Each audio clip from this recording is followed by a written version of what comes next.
Selamat datang di channel Denny Pinontoan.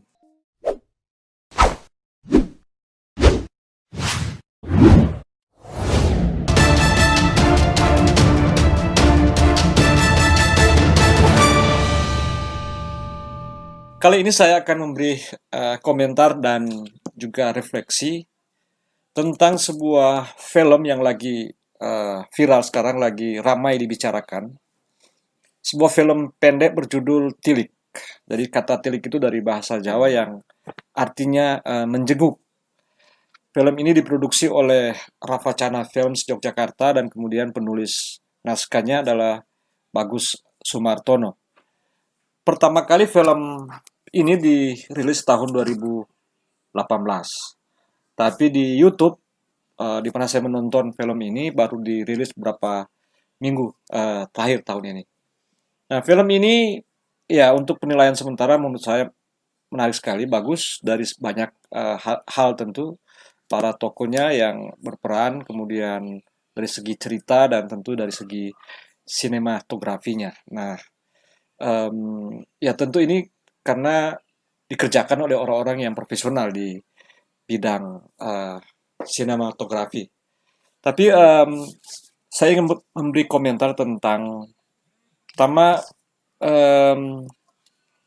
apa yang menjadi inti pesan dari film ini yang terungkap dari dialog antara Bu Yi Yuning dan Bu Tejo ketika mereka dan beberapa ibu-ibu emak-emak dari sebuah desa uh, berada di dalam mobil truk untuk melakukan tilik atau menjenguk ibu lurah mereka yang sedang sakit di kota. Meski memang ditampilkan dia mengambil setting atau latar desa, tapi rupanya tentu kita tidak lagi harus membayangkan desa yang digambarkan ini seperti desa berapa dekade yang lalu.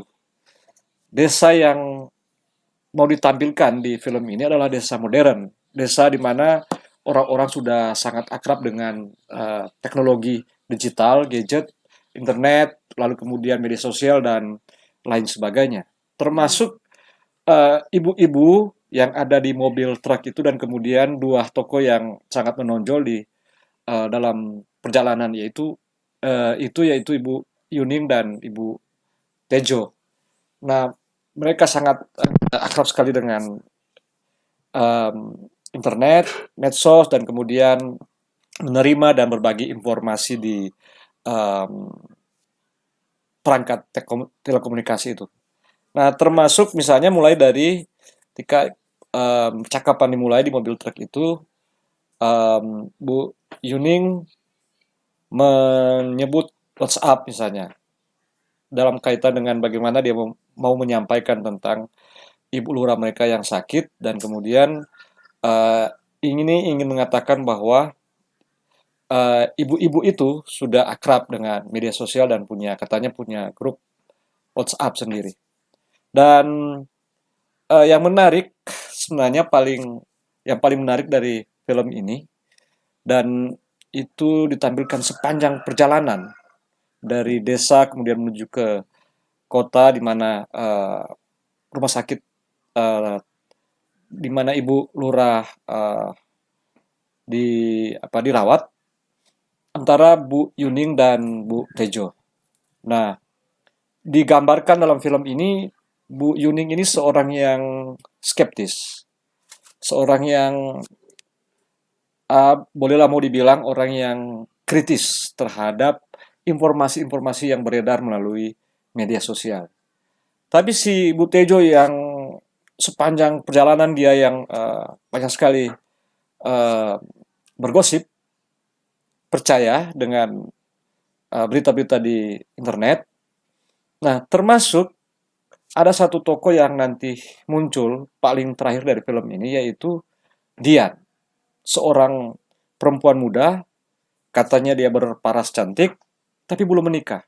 Nah, se-Indonesia saya kira begitu. Seorang perempuan yang cantik belum menikah selalu jadi bahan pergunjingan.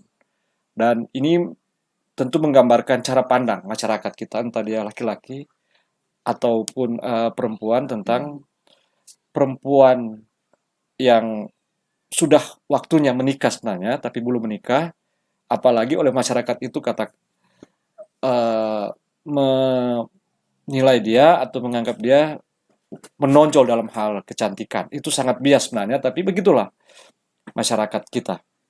Nah, Bu Yuning susah payah membela Mbak Dian yang terus digosipkan oleh Bu Tejo ini.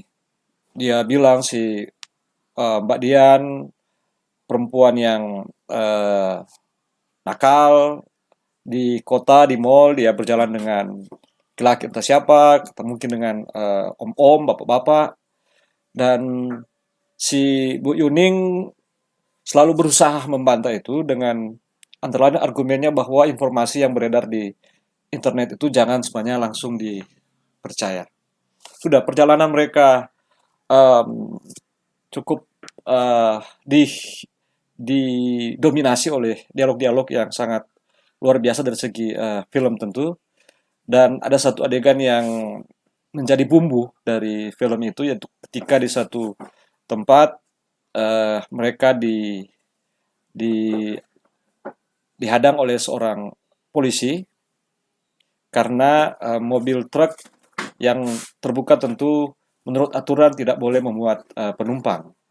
Dan di situ si ibu-ibu mau menunjukkan power of maknya atau kekuatan dari ibu-ibu emak-emak ini. Tapi akhir film ini yang kemudian uh, men menjadi suatu yang sangat penting dari film ini, dan dia bagian dari upaya mungkin untuk menegaskan pesan dari film ini. Yaitu justru ketika hampir seluruh yang digosipkan, dituduhkan oleh Bu Tejo ini terhadap Dian benar adanya. Adegan paling terakhir ketika si Dian masuk dalam mobil sedan berwarna hitam dan di dalamnya ada seorang bapak, seorang yang sudah berusia lanjut, sangat sulit sekali untuk kemudian kita mengatakan bahwa itu adalah pacar dari Dian yang masih muda, bukan juga ayah dari Dian. Tidak langsung disebutkan, tapi dari adegan yang ada ingin mengatakan bahwa itu adalah kekasih Dian, seorang bapak yang usianya sudah usur. Bukan anak dari Bu Lurah ternyata, kekasih dari Dian, tapi si bapak itu yang mungkin dia adalah bekas suami dari Bu Lurah.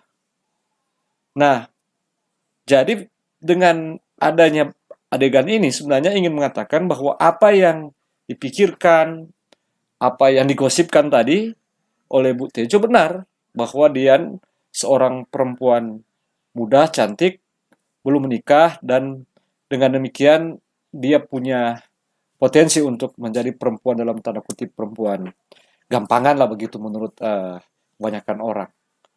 Dan si Bu Yunin sendiri yang selalu berusaha untuk membantah apa yang dikatakan oleh Bu Tejo, dengan melihat dan sedikit merasakan ada yang ganjil waktu mereka bertemu di halaman rumah sakit itu, tiba-tiba merasakan sesuatu yang mungkin dia kemudian harus merenung lagi mengenai apa yang disebut dengan informasi, dengan fakta, dengan kebenaran, dan lain sebagainya. Yang jelas, ketika uh, mereka berdialog dalam perjalanan dalam mobil truk, si Ibu Tejo sempat mengatakan bahwa mengapa si Ibu Yuning membela mati-matian Dian karena mereka masih ada hubungan saudara.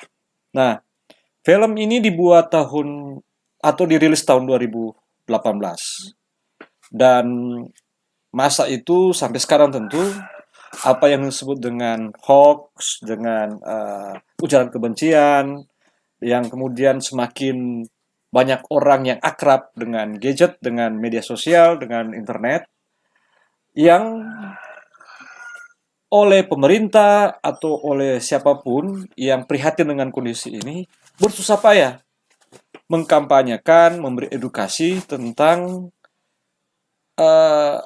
cara masyarakat menggunakan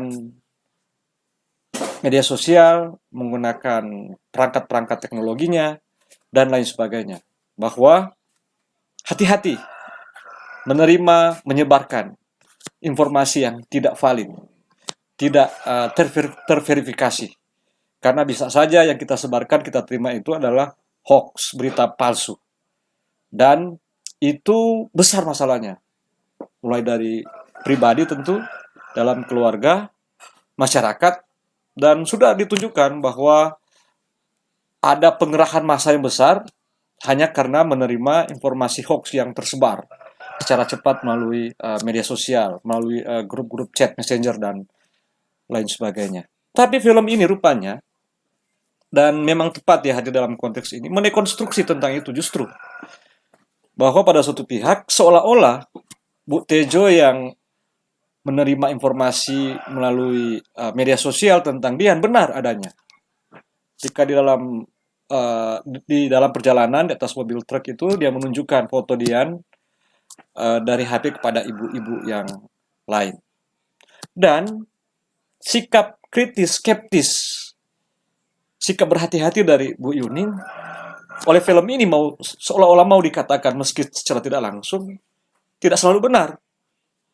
Nah, jadi film ini sebenarnya lepas dari apa yang dipikirkan, dibayangkan oleh penulis naskah, sutradara, atau yang mengerjakan film ini, tapi rupanya ada satu bagian lagi yang penting untuk kita refleksikan, renungkan, pikirkan terus. Selain bahwa sebelumnya ada dua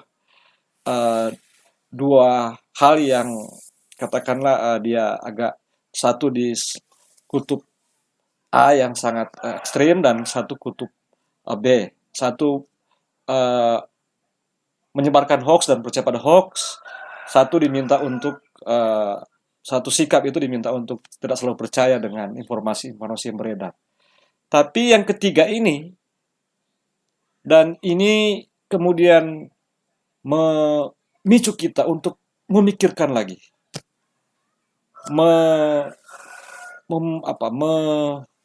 memikirkan lagi secara kritis tentang hal yang disebut fakta, lalu kemudian disebut dengan informasi itu, dan yang disebut dengan kebenaran. Sebab akhir dari film ini mendekonstruksi semua itu. Fakta tidak selalu dia sesuatu yang ada, sudah begitu adanya. Lalu kemudian informasi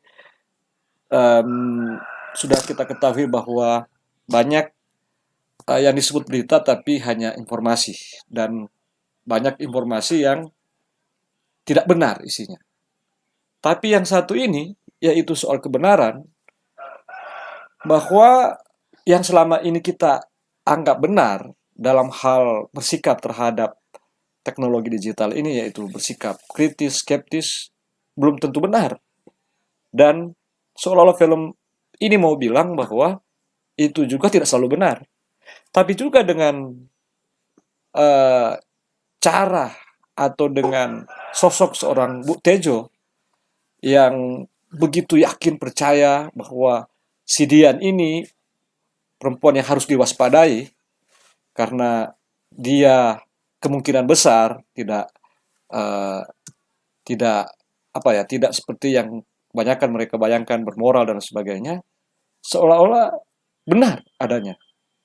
Nah, ini jadi satu bahan refleksi, dan memang akhirnya Tilik seolah-olah mau menjenguk lagi kesadaran-kesadaran kita, mau menjenguk lagi cara kita berelasi, mau melihat lagi siapa kita dalam relasi-relasi dengan orang lain, terutama di era ini, di era setiap orang sudah akrab dengan teknologi digital, dan apa yang disebut dengan fakta yang kemudian disebarkan dia menjadi informasi, dan di dalamnya ada kebenaran, ada ketidakbenaran hadir di ruang-ruang pribadi kita dalam bentuk kode-kode saja. teks, video, gambar. Dan ternyata itu semua belum atau bukan kebenaran. Jadi pada akhirnya film ini mau memberi pesan tentang apa yang kita anggap sebagai sebuah kebenaran itu adalah proses pencarian terus-menerus. Termasuk mungkin dalam kaitan dengan beragama. Meskipun film ini dalam konteks tadi itu dalam kaitan dengan informasi yang beredar melalui teknologi digital, tapi ini juga bisa kemudian memicu kita untuk merefleksikan, memikirkan tentang apa yang selama ini kita anggap benar secara absolut. Tentu ternyata belum tentu benar. Karena sesuatu yang kita anggap benar itu adalah apa yang diproduksi di masa lampau yang kita tidak ada di sana dan belum tentu benar di masa kita, di masa ini, dan belum tentu selalu benar dalam kaitan dengan kita memahami kehidupan sekarang ini. Bu Yuning dan Bu Tejo saya kira adalah karakter kebanyakan orang-orang di masyarakat kita. Dan kita adalah bagian dari masyarakat itu. Demikian saya Denny Pinontoan.